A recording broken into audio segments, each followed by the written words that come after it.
अस्सलाम वालेकुम दोस्तों, एनएमडी का विकास हाउस में मैं आपको खुशामदीद कहती हूँ। अगर आपको इस वीडियो की कोई भी चीज़ समझ आए तो प्लीज़ इस वीडियो को लाइक करें, अपने फ्रेंड्स फेलोज और उन स्टूडेंट्स के साथ इसको शेयर करें जो कोचिंग को अफोर्ड नहीं कर सकते। इसके साथ ही अगर आप हमारे चैनल पर नए हैं तो प्लीज़ हमारे चैनल को सब्सक्राइब कर दें, साथ ही बेल आइकन के बटन को प्रेस कर दें ताकि आपको हर नई आने वाली वीडियो का नोटिफिकेशन सबसे पहले मिले। आज जो टॉपिक हम डिस्कस करने जा रहे हैं उसका नाम है बोन एंड कार्टिलेज। लेकिन उससे पहले हम सबसे पहले इंडोस्केलेटन की डेफिनेशन को डिस्कस करेंगे। देखिए कि hard parts which are covered by soft and tender parts यानी flesh skin are called the endoskeleton. Simple से कहने का मतलब ये है कि आपके गोश्त को और आपके सॉफ्ट पार्ट्स को जिसने कवर किया हुआ है, जिन हार्ड पार्ट्स ने कवर किया है उन्हें हम इंडोस्केलेटन कहते हैं। यानी आपकी बॉडी को एक स्ट्रक्चर प्रोवाइड किया, एक फिजिक प्रोवाइड की है उसको, जो आपके सॉफ्ट पार्ट को, आपके फ्लैश को, आपको जोड़ के मतलब एक पूरा स्ट्रक्चर प्रोवाइड किया हार्ड पार्ट को, उसे हम इंडोस्केलेटन कहते हैं। इंडोस्केलेटन जो होता है वो दो तरह के टिश्यूज से मिलकर बना होता है, बोन से और कार्टिलेज से। लिखा हुआ कि it allows the free movement through the action of the muscle across the joints. अब कहा जा रहा है कि अब बोन हमारे इंडोस्केलेटन जो वो इजीली मूव क्यों कर सकता है, तो वो जॉइंट्स की वजह से मूव कर सकता है। हमने ये बात जॉइंट्स वाले टॉपिक में भी पढ़ी थी। देखिए कि both bones and cartilages are the types of the rigid connective tissue. दोनों रिजिड कनेक्टिव टिश्यू की टाइप्स हैं। और आगे लिखा है कि both consist of the living cells embedded in the matrix called the protein of the protein called the collagen. बोनों के पास जो होते हैं वो लिविंग सेल्स हैं। अगर हम बोन का लिविंग सेल और हमारे पास कार्टिलेज की भी लिविंग सेल्स और दोनों जो है कहाँ पे मौजूद है, कोलेजिन में मौजूद है। बोन के बारे में लिखा हुआ कि it is a form of the rigid connective tissue, rigid connective tissue है। और जो बोन के कोलेजिन फाइबर्स है वो कैसे हार्डेंड होते हैं, वो कैसे सख्त होते हैं, तो हम उनके बारे में पढ़ सकते हैं कि deposition of the calcium phosphate, calcium phosphate के जमा होने की वजह से बोन का जो कोलेजिन फाइबर होता है वो क्या होता है, हार्डेंड हो जाता है। Study of the bones and cartilage is known as a osteology. Bone और कार्टिलेज की स्टडी को हम क्या कहते हैं, ऑस्टियोलॉजी कहते हैं। बोन में कौन कौन से हमारे पास टिश्यूज हैं, बोन में बोन टिश्यू है हमारे पास, blood tissue, then nerve tissue, हमारे पास cartilage and then fibrous connective tissue. तो bone tissue, blood tissue, nerve tissue, fibrous connective tissue and cartilage, ये तमाम तरह के टिश्यूज जो हमारे इस बोन के लिविंग सेल्स में मौजूद होते हैं।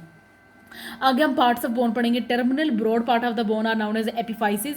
यहाँ पे मैं आपको डायग्राम में दिखाती हूँ। मेरे डायग्राम का जो कुछ पोर्शन है ये यहाँ से मिस प्रिंट है, लेकिन यहाँ पे बोन का जो टर्मिनल ब्रॉड पोर्शन होता है उसे हम क्या कहते हैं, एपिफाइसिस कहते हैं। अगर आप यहाँ पे एपिफाइसिस को नहीं देख सक रहे तो आप ऊपर वाले पोर्शन को देख लीजिए। बोन का कुछ स्ट्रक्चर ऐसे होता है, मैं आपको ड्रॉ करके दिखाती हूँ। ऐसे ये दरमियान से जो होता है ये क्या होता है, ये नैरो सा पार्ट होता है। ये आपके पास बोन का सॉरी यहाँ से थोड़ा सा गलत बन गया। ये आपके पास जो बोन का स्ट्रक्चर होता है ये टर्मिनल, टर्मिनल का मतलब होता है कोने वाला, और ये ब्रॉड पोर्शन है, थोड़ा सा चौड़ा सा पोर्शन है, यानी दरमियान वाले के मुकाबले में अगर हम देखें तो थोड़ा सा चौड़ा सा पोर्शन है। इसको हम क्या कहते हैं, एपिफाइसिस कहते हैं। The middle part along the length of the bone is known as the diaphysis और शेफ्ट। ये आपके पास जो पोर्शन होता है इसको हम डायफाइसिस और शेफ्ट कहते हैं। ये एपिफाइसिस होता है, ये डायफाइसिस या शेफ्ट होता है। Which also contains the central cavity filled by the yellow bone marrow. ये जो मिडल का पोर्शन होता है इसके पास क्या होता है, हमारे पास कैविटी होती है और जिसमें येलो बोन मैरो फिल्ड होता है। बोन मैरो तो है यहाँ पे हमारे पास मिडिल में, लेकिन वो येलो कलर का है, ठीक है। ये हमारे पास जो स्ट्रक्चर है हम इसे कहते हैं कि ये हमारे पास पेरीओस्टियम मौजूद है यहाँ पे, और ये आप देख सकते हैं कि ये इंडोओस्टियम मौजूद है। अब पेरीओस्टियम क्या कहता है, बोन के आउटर कनेक्टिव टिश्यू को हम पेरीओस्टियम कहते हैं। और बोन का ये आप देखिए, ये इनर की तरफ जो पोर्शन बना हुआ है बोन का, ये देखिए ये यहाँ पे इनर की तरफ जो पोर्शन है इसे हम इंडोओस्टियम कहते हैं। बोन के आउटर कनेक्टिव टिश्यू को हम पेरीओस्टियम और इनर कनेक्टिव टिश्यू को हम क्या कहते हैं, इंडोओस्टियम कहते हैं। ये देखिए यहाँ डेफिनेशन में भी ये बात मेंशन है कि आउटर कनेक्टिव टिश्यू जो बोन का उसे हम पेरीओस्टियम कहते हैं, इनर कनेक्टिव टिश्यू जो होता है इसे हम इंडोओस्टियम कहते हैं। अब इंडोओस्टियम को फर्दर दो पार्ट्स में डिवाइड किया जा सकता है, जिसका नाम क्या है, कंपैक्ट बोन और स्पॉन्जी बोन। कंपैक्ट बोन के बारे में लिखा हुआ है कि ये डेंस होती है, यानी गाढ़ा सा स्ट्रक्चर होता है, स्ट्रॉन्ग होता है। पेरिफेरल का मतलब भी कोने वाला होता है, कोने वाला स्ट्रक्चर है, और ये हमारे मसल के साथ अटैच होता है। कंपैक्ट बोन का जो स्ट्रक्चर होता है ये मसल के साथ अटैच होता है। ये कोने वाला पार्ट है, ये डेंस है, ये स्ट्रॉन्ग है। स्पॉन्जी बोन के बारे में लिखा हुआ कि लाइट सा स्ट्रक्चर है, rich in blood vessels. Spongy bone में ब्लड वेसल्स बहुत ज्यादा अमाउंट में मौजूद होते हैं, एंड हाईली पोरस, यहाँ पे बहुत ज्यादा पोर्स मौजूद होते हैं। Cavities of the spongy bone contain the bone marrow which is where the red blood cells are formed. अगर आपसे पूछा जाए कि बोन में रेड ब्लड सेल्स कहाँ पे बनते हैं तो आपने बताना है कि स्पॉन्जी बोन में बनते हैं। स्पॉन्जी बोन के बारे में लिखा हुआ कि अनऑर्गेनाइज्ड अपीयरेंस, सही करके इसका कोई स्ट्रक्चर नहीं होता है स्पॉन्जी बोन का। Red bone marrow is also found in the spaces of the spongy bone. जैसे हमने पढ़ा था कि हमारे पास हमने जो एक स्ट्रक्चर स्टडी किया था यहाँ पे एपिफाइसिस डायफाइसिस, मैंने आपको बताया था कि मिडल पोर्शन जो था डायफाइसिस वहाँ पे येलो बोन मैरो था, लेकिन स्पॉन्जी बोन में हमारे पास जो था वो रेड बोन मैरो मौजूद होता है। Most of the spongy bone is present in epiphysis, ज़्यादातर स्पॉन्जी बोन जो था वो एपिफाइसिस में मौजूद होता है। ये देखिए, ये है आपके पास जो स्पॉन्जी बोन का स्ट्रक्चर। यहाँ पे अगर मैं आपको स्पॉन्जी बोन दिखाऊं तो ये आप देख सकते हैं कि छोटे छोटे छोटे इसमें पोर्स बने हुए हैं। दूसरी बात ये कि अनऑर्गेनाइज्ड अपीयरेंस की कोई स्पेशल स्ट्रक्चर नहीं है हमारे पास, अनऑर्गेनाइज्ड अपीयरेंस है। और आप देख सकते हैं कि ज़्यादातर हमारे पास स्पॉन्जी बोन कहाँ पे मौजूद होती है, एपीफाइसिस में मौजूद होती है। ये देखिए, स्पॉन्जी बोन जो होता है वो एपीफाइसिस में मौजूद होती है, और कंपैक्ट बोन हमारे पास जो होती है वो डायफाइसिस में मौजूद होती है। तो आपने ये याद रखना है कि स्पॉन्जी बोन कहाँ पे मौजूद है, एपीफाइसिस में मौजूद है। अब हमने स्टडी करना है कि हमारे पास बोन के 3 टाइप्स ऑफ बोन सेल्स हमारे पास मौजूद होते हैं, और ये बोन सेल्स कहाँ से निकले हैं, ऑस्टियोजेनिक सेल्स से निकले हैं। सबसे पहले आपने समझना है कि 3 तरह के सेल्स में ऑस्टियोब्लास्ट जो सेल होते हैं ये बोन फॉर्मिंग सेल्स होते हैं, ऑस्टियोसाइट्स जो होते हैं ये बोन मिच्योरिंग सेल्स होते हैं, और हमारे पास ऑस्टियोक्लास्ट जो होता है वो बोन डिस्ट्रॉइंग या बोन डिजॉल्विंग सेल्स होते हैं। अगर हम ऑस्टियोब्लास्ट को डिस्कस करते हैं, लिखा कि these are the bone forming cells. Osteoblast हमारे पास बोन फॉर्मिंग सेल्स होते हैं। ये सिंथेसाइज करते हैं या सिक्रीट करते हैं अनमिनरलाइज्ड ग्राउंड सब्सटेंस। ऐसा ग्राउंड सब्सटेंस बनता है जिसमें अनमिनरलाइज्ड मिनरल नहीं होते हैं। वंस द ऑस्टियोब्लास्ट है सराउंडेड बाय द मैट्रिक्स, एक दफ़ा ऑस्टियोब्लास्ट को जो है वो मैट्रिक्स सराउंड कर ले तो ऑस्टियोब्लास्ट जो होता है वो ऑस्टियोसाइट्स बन जाता है। इसका मतलब ये है कि ऑस्टियोब्लास्ट जो होते हैं वो ऑस्टियोसाइट्स की फॉर्मेशन में इन्वॉल्व होते हैं। ऑस्टियोसाइट्स के बारे में लिखा हुआ कि the osteoblast are surrounded by the matrix, जब ऑस्टियोब्लास्ट को मैट्रिक्स सराउंड करता है ये ऑस्टियोसाइट्स बन जाते हैं।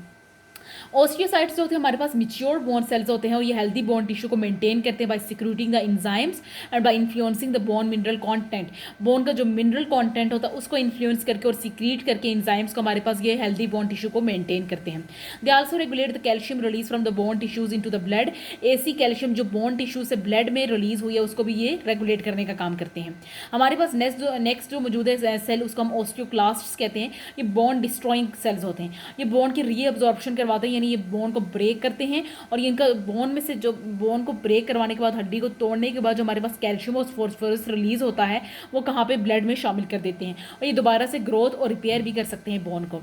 लिखा है कि शुरू में जब डेवलपमेंट हो रही है, जो आपने पढ़ा होगा कि शुरू में जब इंसान एक बच्चा पैदा होता है तो उसमें हड्डियाँ मौजूद नहीं होती, ज़्यादातर कार्टिलेज मौजूद होते हैं। तो शुरू में जब कार्टिलेज जो होते हैं हमारे पास रिप्लेस किए जा रहे होते हैं, वहाँ पे बोन बनाई जा रही होती है, तो क्या करते हैं कि ऑस्टियोक्लास्ट हमला करते हैं। इन्वेड लिखा हुआ है आपके पास वर्ड, इन्वेड का मतलब होता है हमला करते हैं और कार्टिलेज को डिसॉल्व कर देते हैं, यानी ख़त्म कर देते हैं। अब हमारे पास कार्टिलेज खत्म हो गया तो क्या होता है, ऑस्टियोब्लास्ट बनते हैं और वो वहाँ पे क्या कर देते हैं, रिप्लेस कर देते हैं, कार्टिलेज की जगह बोन को रख देते हैं।